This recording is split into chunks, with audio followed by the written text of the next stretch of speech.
लक्षवेधी क्रमांक 4 प्रमाणे अध्यक्ष महोदय, मीरा भाईंदर महानगरपालिका हद्दीत मीरा रोड आणि भाईंदर असे दोन शहर आहेत। भाईंदर हा 90 पूर्वीचा डेव्हलप झालेला आहे आणि रिडेव्हलपमेंटचा मोठा प्रश्न मीरा भाईंदर मध्ये उत्पन्न झालाय। शासनाने काहीतरी चांगलं करावं पूर्ण विकासासाठी, त्यासाठी अनेक योजना आणली, पण ते योजना सर्वांना नुकसानदायक ठरली अशा प्रकारचं झालं। आज 90% भाईंदरमध्ये क्लस्टर योजना राबवली गेली, म्हणजे क्लस्टर राबवल्यानंतर तुम्हाला इंडिपेंडेंट बिल्डिंगला परवानगी देता येत नाही। आपण उत्तरात म्हटलंय की 10,000 चौरस मीटर आणि कंजेस्टेड एरिया असेल तर 4,000 चौरस मीटर हे आवश्यक आहे, परंतु 10,000 मीटर मध्ये साधारण 20 बिल्डिंग येतात आणि 20 बिल्डिंग एकत्र होऊ शकत नाही। आज जवळजवळ ज्या दिवसापासून क्लस्टर लागला 2.5 वर्ष झाले। 2.5 वर्षामध्ये महापालिकेने धोकादायक अनेक इमारती तोडली, काही लोकांनी स्वतःहून खाली केली, परंतु एकाला रिडेव्हलपमेंट परवानगी देता आली नाही, कारण की क्लस्टर आहे। आता 20 बिल्डिंग मध्ये एक बोलतो आमची बिल्डिंग नवीन आहे, दुसरा बोलतो आमचा कन्व्हेन्सचा प्रॉब्लेम आहे, तिसरा बोलतो आमचा टेनेंट आहे, चौथा बोलतो आमचा वेगळा प्रॉब्लेम आहे। हे कधी 20 बिल्डिंग एकत्र येत नाही, पण त्याला कधी परवानगी दिली गेली नाही। दुसरं युनिफाईड डीसीआर आपण आणलं। आता बरेच ठिकाणी जिकडे क्लस्टर नाही आहे तिकडे युनिफाईड डीसीआर मध्ये त्यांना परत घर मिळावं, त्यासाठी जास्तचा एफएसआय इन्सेंटिव्ह एफएसआयची आपण त्यामध्ये प्रोव्हिजन केली, पण दुसऱ्या बाजू आपण हाईट रेस्ट्रिक्शन टाकलं रोड विथ प्रमाणे। म्हणजे उदाहरण, मला आता मी परमिसेबल आहे की मला 10,000 फूट मिळतील, पण रस्ता छोटा असल्याने मला ते 10,000 मीटर पूर्ण कंझ्युम करता येत नाही। अशा प्रकारचे मोठ्या प्रमाणात तक्रारी असल्याने गेल्या 2.5 वर्षात एकही रिडेव्हलपमेंट होत नाही। तर त्यासाठी मंत्री महोदयांना माझे स्पेसिफिक प्रश्न असा आहे, ही क्लस्टर योजना आतापर्यंत सक्सेस झाली नाही असं महापालिकांनी सुद्धा शासनाला अनेक वेळा पत्र दिलंय, तर आपण त्या क्लस्टर योजनामध्ये इंडिपेंडेंट स्वतंत्र बिल्डिंगला परवानगी देणार का आणि क्लस्टर ऑप्शनल करणार का, हा पहिला प्रश्न।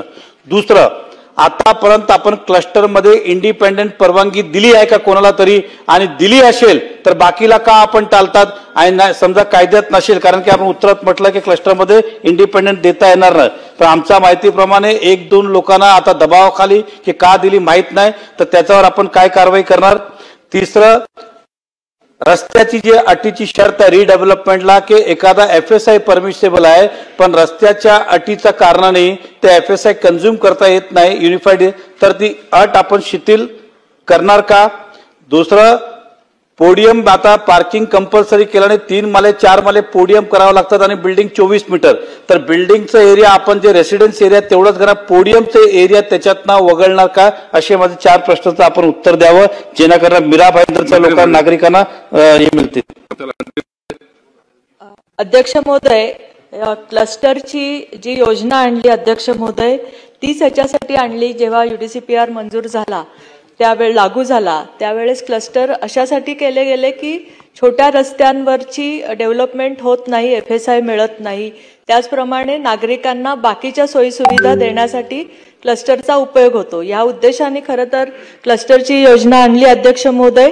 आता सदस्यांनी जे प्रश्न त्याच्यामध्ये मांडलेले आहेत की अनेक इमारती धोकादायक झालेल्या आहेत मीरा भाईंदरमध्ये, कारण ग्रामपंचायतीच्या काळामधली बांधकामं पण आहेत, त्याच्यानंतर नगरपालिका झाली, महानगरपालिका झाली, आणि त्यामुळे अशा धोकादायक इमारतींना स्वतंत्रपणे रिडेव्हलपमेंट ह्याच्यामध्ये करता येत नाही।